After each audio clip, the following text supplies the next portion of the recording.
Conseil numéro 29. Impulser des méthodes pédagogiques pour apprendre en réciprocité. Imaginez une école sans cours et sans professeur.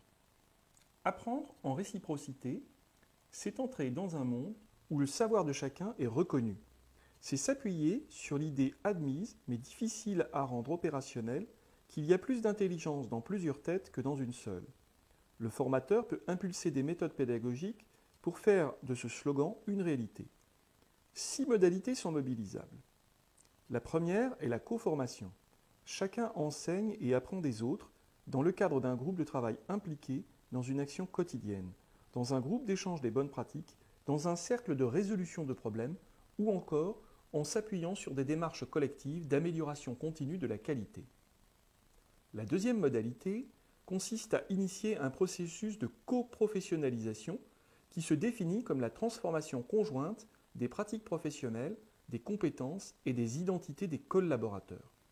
La coprofessionnalisation peut se comprendre comme une transformation réalisée lors d'actions de changement jouant sur la transversalité, telles que des formations interservices à propos d'enjeux réels de l'organisation. Par exemple, la formation action est une modalité où managers et équipes transforment de concert leur rôle et leur façon de faire face à des situations professionnelles qui sont à la fois des challenges professionnels et des situations d'apprentissage.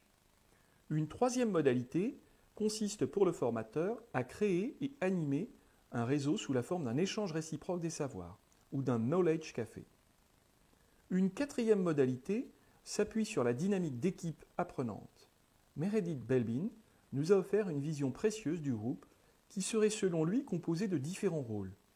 Ambassadeur, diplomate, moteur, vérificateur des détails, créatif, centralisateur des informations, gestionnaire du temps, régulateur. Dans l'idée de Belbin, si les rôles sont correctement répartis et bien tenus, les groupes gagnent en efficacité.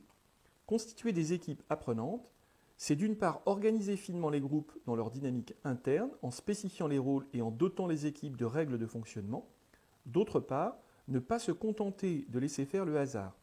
Il est alors possible de dynamiser divers types de collectifs, tels que des clubs ou des communautés de pairs, des cercles d'intérêt ou des équipes en formation, dans le cadre de Problem-Based Learning, par exemple. L'apprentissage, en mode projet, constitue la cinquième modalité.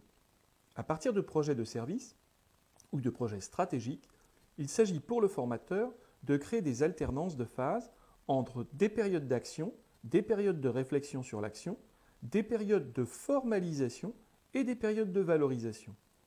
Toutes les interactions avec le reste de l'entreprise engendrent des feedbacks formateurs et aident à comprendre comment des comportements et des méthodes peuvent réellement s'inscrire et modifier l'orientation de l'entreprise.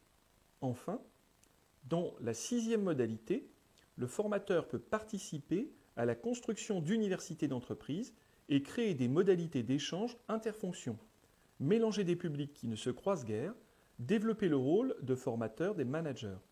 Il provoque et agence une multiplicité de rencontres interniveaux et intergroupes. Dans toutes ces modalités, le formateur se positionne comme coach, créateur de liens, initiateur de collectifs et de regroupements, animateur ou tête de réseau, garant de la qualité des échanges, facilitateur dans la traçabilité et la structuration des savoirs émergents.